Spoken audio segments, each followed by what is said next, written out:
And welcome back to Across the Board with Ian the Colonel here on Hawk Radio, hawkradio.org and acrosstheboardradio.com.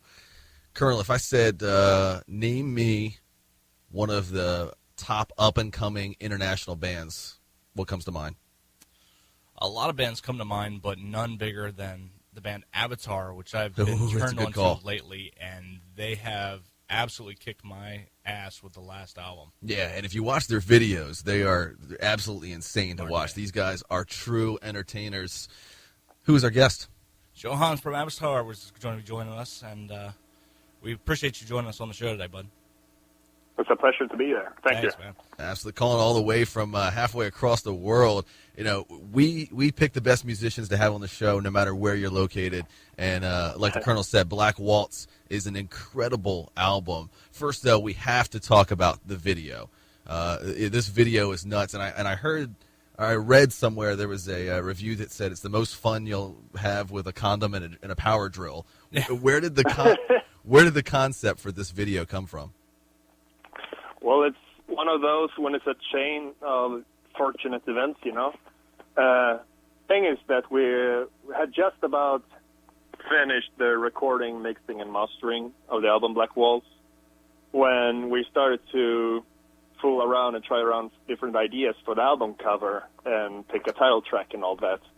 And during this process, we decided that we needed a picture of me in a burning lake. Sure. And we're not really into that CG stuff, so we actually had to put me in a lake and set it on fire. That's a sweet photo. How dangerous was that? I don't know. It was fun. Actually, I don't think it was so. I was soaked wet in water, and you know, so we have some footage somewhere of me doing that, going diving into the water. But except for that time, you know, it was like some. I don't know if you ever had a parrot on your shoulder and the parrot biting you in the ear. It was something like that. Okay. But there were no worse accidents than that. But the thing is that we talked to some pirate technicians about helping us with this, and they were all, oh, that's a cool idea. No, we won't. Oh, wow. But the thing is, we got some Americans that comes to visit Europe every summer. The group Helsa pop in, a sideshow group. Yep. And I guess they're touring North America all year. And for European festival season, they come over and set up tents across the continent and do, sideshow shows on metal festivals. Mm-hmm. So we got to meet them in Gothenburg, and it was love at first sight. And then we have this guy, Bryce Graves, the leader, who was somewhat of a fire expert, but in a more liberal side of the business. So when he heard it was awesome. Let's do it. Nice. So he came with us when we borrowed my family's vacation house, actually. I sat down in the lake. We did this. We did some other crazy pictures. And in the evening, after a good full day of working, we sat down, had a couple of beers, and he showed what else he could do. And all these awesome stuff.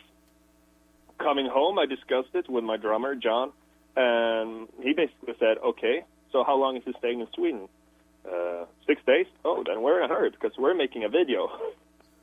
It was basically taking that chance when you had it in front of you. Wow. And once this idea came to be, we realized it's the perfect thing. Sideshow group doing this freaky stuff together with our song, Black Waltz. You have this whole circus theme thing going on anyway. There's a waltz, and it had that kind of melody in it.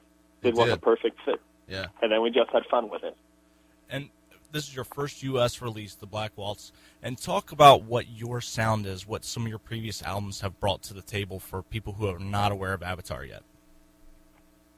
Well, the thing is, to begin with, when we were finding common grounds as kids, as teenagers, in our mid-teens, what we had at most in common was the fact that we loved melodic death metal and technical death metal. Mm-hmm.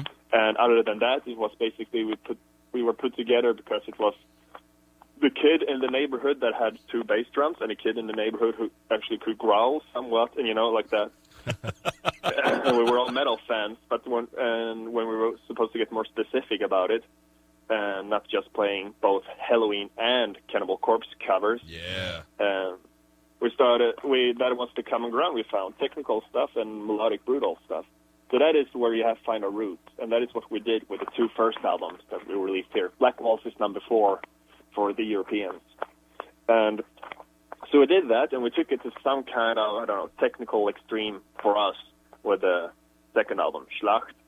And we realized if we're going to take this one step further in this direction, we'll turn into something we don't want to be. Okay.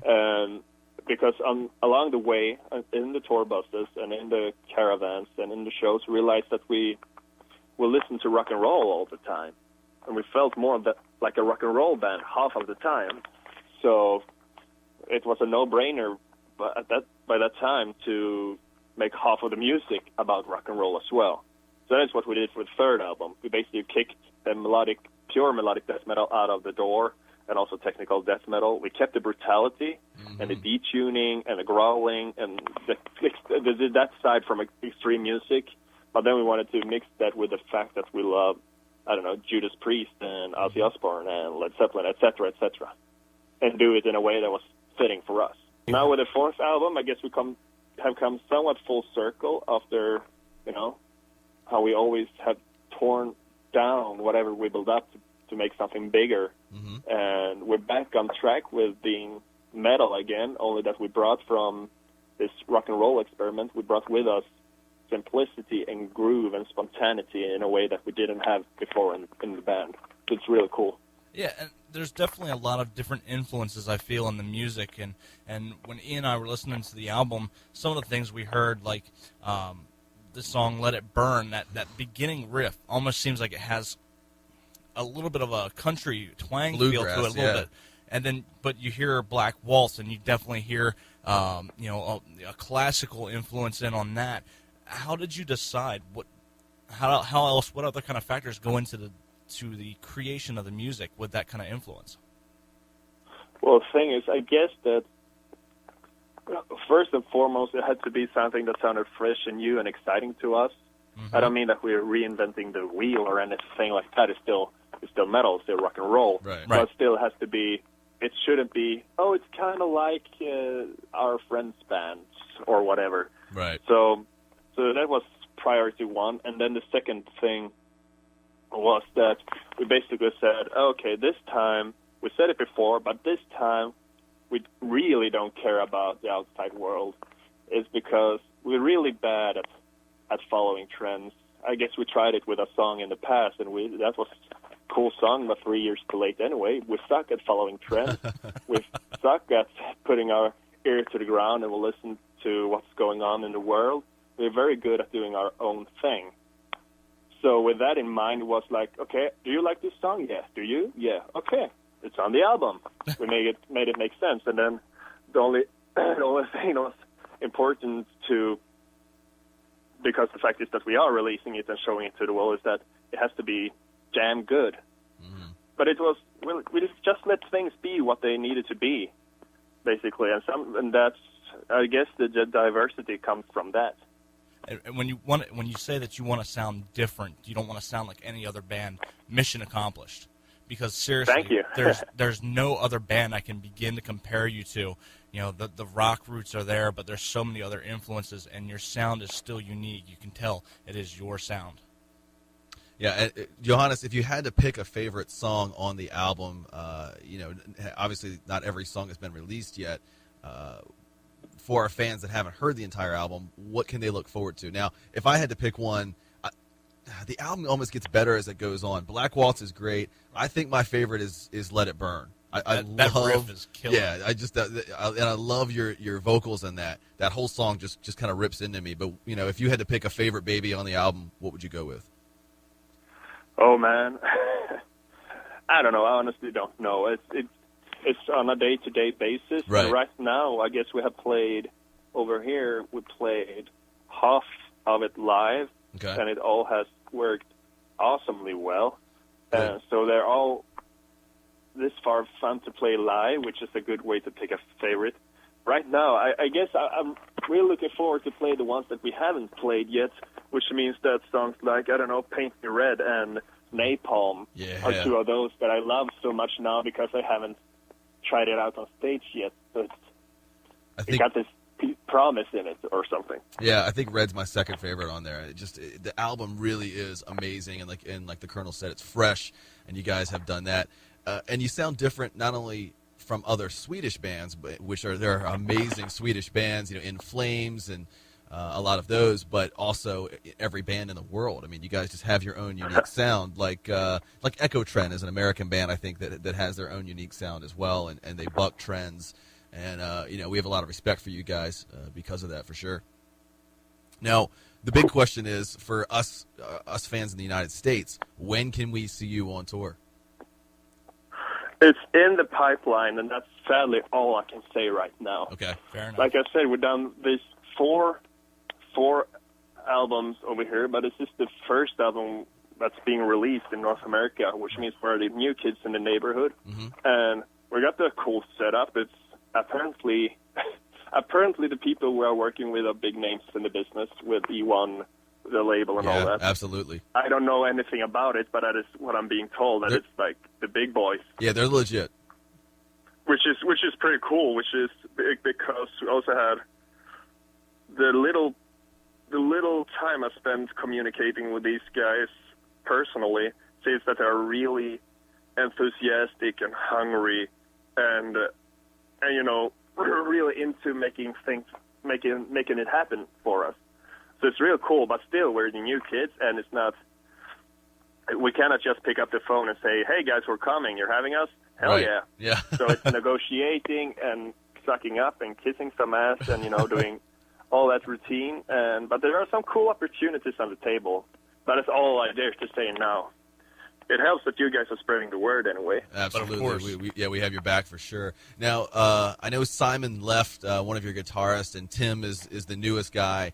How is he working into the group? I mean, is the sound the same? Does he bring something different to your shows, your music? Well, the first thing is that what he brings is that in the end, Simon didn't want to be in the band anymore, right? Which ruined the atmosphere a bit, of course. For sure. And which made us. It was he left in a very respectful way. Okay. But still, in the end, you feel like I don't want you around anymore. That goes hand in hand. Right. It was a good decision for him and for us. And the thing is that when you then comes a guy just a few years younger, enthusiastic, and it's like, I want to be a part of this. It just changes the whole game for us. How it's become so much more fun when all five are really into it. Mm-hmm. So that helps a lot. And then he's really, really, he's even more. Like I said, before he joined, our clear roots in playing music was the extreme side of it with technical death metal and all that. That's right. Such a big part of what we are, and that is a part of what he is too. But mainly, he's this rock and roll guy who likes the heavy grooves and who likes Eddie Van Halen and Dimebag and everything in between, which makes him. He has this cool attitude to music that fits perfectly with where we are today, and maybe wouldn't have fit as good on, a second album. So it's really, by chance, he just happened to be in this state of mind that is exactly where we are going, the rest of the band. So it was a perfect fit, simply. Again, across the board with Ian the Colonel here with Johannes from Avatar, calling all the way in from Sweden. You guys obviously have a look. You have sort of that dark carnival type look to the band, and you have the the long black hair and wear makeup a lot and these crazy outfits and stuff. How much of that is sort of like Marilyn Manson, where it's character, and how much of it is just you, projecting on a daily basis? And to follow up on that question, the makeup that you wear, is that inspired by the film or the comic novel The Crow? About the character, that's interesting because, I'm putting on face paint, but what happens, this is actually from the video originally. It was just for the video first. Like I said, we were meddling around with different album covers ideas, and then we did a circus thing. Mm-hmm. And then it was, okay, let's focus on the sideshow artist. So let's not have the band playing somewhere as well. Let's focus on that part of the show. Right. And the carnival feel. but I should still be in there singing the song and having some kind, showing the face in some way, the face of the band in some way. Mm-hmm. So I was supposed to be in there, and we were just mulling around with ideas. What should I be? What should I do? Okay. That would fit the video as a whole. And Scary Clown was pretty much a no-brainer. Right. So we worked out that makeup, and once I saw myself in the mirror, it all made sense. So it was this spontaneous experiment, but when they pushed the record button, I just felt like I was for the first time, really, really in my element as an artist. I felt so liberated. Okay. Which probably means that I'm really, really myself when doing it. Only that I get in touch with the mindset that belongs with the music. So that is, and speaking of inspirations, I see the similarity to The Crow, mm-hmm. or as a wrestling fan, I would say, of Sting. Yeah, I can see that, yeah. So, but it's not, but they are, gloomy and introvert and depressed in a very 90s way. At least Sting was that. Right. And The Crow is definitely all about that. And right. I don't really feel like I belong to that. It's a cool look, though. Okay. I'm more inspired by, like, the movie Clockwork Orange. Ooh, where I can it see makes that, too. insanity and wickedness fun. Mm-hmm. And also the Joker. Not very much the Heath Ledger one. I would put him in the Crow group of things. Right. I feel more like, I don't know, Jack Nicholson or the cartoon one or the one from the 60s. I can see that, or even the one from the video games in the U.S. at least. Oh yeah, the Mark Hamill voice. Right, one. right. It's really insane as well, but the character works, and I like how you said that. That makes sense. It does. That it kind of frees you, and you can be yourself in that sort of character, or whatever. Yeah, it is. But, and the thing is, going on stage with it, the ritual. Suddenly, you have this pre-show ritual of putting that makeup on. Right. That really, you get to stare at yourself in the mirror for a long time watching the transformation, and at that time you start to, because our music, my lyrics, that is serious stuff, mm-hmm. but still I'm not in that mindset every hour, every minute of every day. Right. So, but I'm be being crazy. put back. I'm putting myself back in that situation with it. So it's real cool. So as you're watching the makeup come on, as it's transforming you physically, it's transforming you emotionally as well, because you see it happen. Yeah, exactly. Got it. Understood. And I know you haven't had a chance to tour everywhere yet because you're still, getting ready to make your U.S. debut. Where in the world would you want to tour the most? Well, right now, and that is not just backing up, is the whole North America thing, which is a no-brainer since, like I said, it's the first time we got something released over there for real. We've only done one show before. We were at South by Southwest 4 years ago, which was fun, and it was 1 week of vacation, 40 minutes on stage. We drank all the Bud Lights we had time to drink, sitting on porches. Bud Light, in Texas. really? That was fun. Okay. Eating chili and beans. Oh, so boy. we did a bit of the Texas thing, and that was fun. But I want to tour over there for real now, Right. You said Bud Light and chili over here in the U.S. What's what are you into there if you're going to a show in Sweden? What are you drinking over there? Oh, actually, I never thought I would say this, but since a couple of years ago, my favorite beer actually is American. It's Samuel Adams Boston Lager. Sam Adams is a good beer. I'll give you. Yeah, that's a good call. That is a real good beer. Actually, this is the thing. When we went to the South by Southwest show, we landed first at the JFK in New York, and I was like, "Oh, we're in America. We're in America. We have to. Oh yeah, we have to eat a big, greasy, huge pizza that is all made of cheese." Right. Even the bread should be made of cheese. And we should have this watery, terrible beer. That was my first concept. We have to do this. So it's an airport restaurant, so the pizza was small, tasted like ketchup. Big disappointment. The biggest disappointment, though, was that the beer was awesome. Yeah. So that was the first time I had a Boston Lager. Nice. Yeah, that's a good one, man. And I have friends from Sweden, and I've actually had I haven't had any Swedish alcohol, but I've had lingonberries. I've got that. Oh yeah, See, there you go. That's in the soul of every Swede. Yeah, and I my friends are actually in. I'm gonna horribly mispronounce the names of the cities, I'm sure, but Gislaved. One more time. It's spelled Gislaved. Gislaved, something. Gislaved. Okay, there you go. Right. I was not even close. You got there. And the other one is spelled Angel, Holm, like Angelholm, maybe. Ängelholm, yeah. There you go. Okay, There you go. I'm learning. See, we're giving everyone a cultural lesson on Across the Board as well. That's right, absolutely. Now, obviously, playing the U.S. is a huge priority for you. What after that? What is the next step for you and for the band? You know, I don't really see it as steps right now. We have a million projects going at once thing. Sure. So it's not a clear step that, okay, we toured America, check, now let's do this. It's basically making everything work at once. But the album is out over here and it's out over there, so there's the focus. And then we're going to call back to Japan one of these days and say, you want us now? That's right. Put the call out. A lot of bands, even metal bands, melodic metal bands, have found some success in other genres. What I mean by that is, like, let's just take Alice in Chains, which isn't a heavy metal band, but they did Unplugged and found great success in that. Is that something that you would ever choose to do if you had the option to do an Unplugged album or Unplugged show? I can see some of your songs working. I think Let It Burn would be an awesome Unplugged song. Would you ever do that, or do you always need to stay plugged?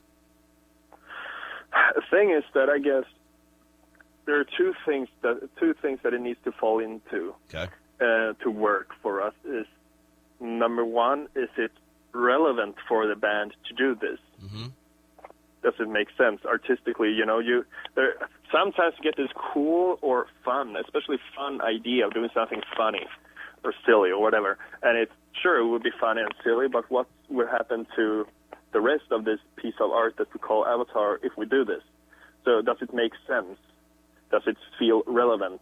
And then the second thing would be, can we really, really, really pull it off? Right.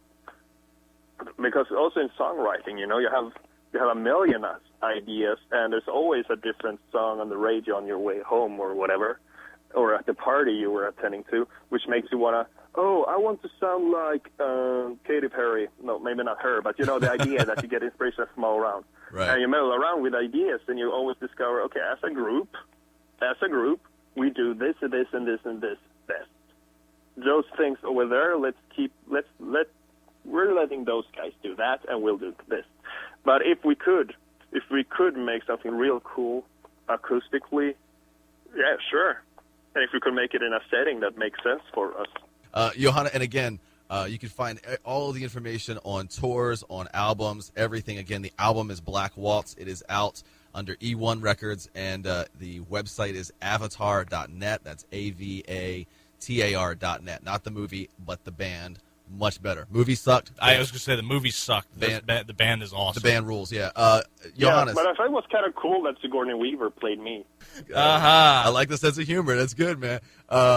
If you knew the world was about to end in 10 to 15 minutes, something like that, what is the last song that you would want to hear or perform? It can be your song or anybody else's. Last song that you want to hear or perform. Perform is hard. That is really hard. We ask the tough questions here.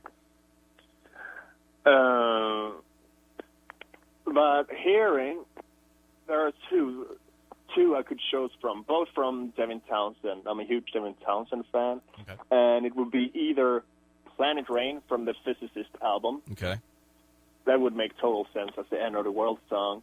Right. Or The Death of Music from okay. the Ocean Machine album. That's One of those two. That's a perfect one as well. Good call.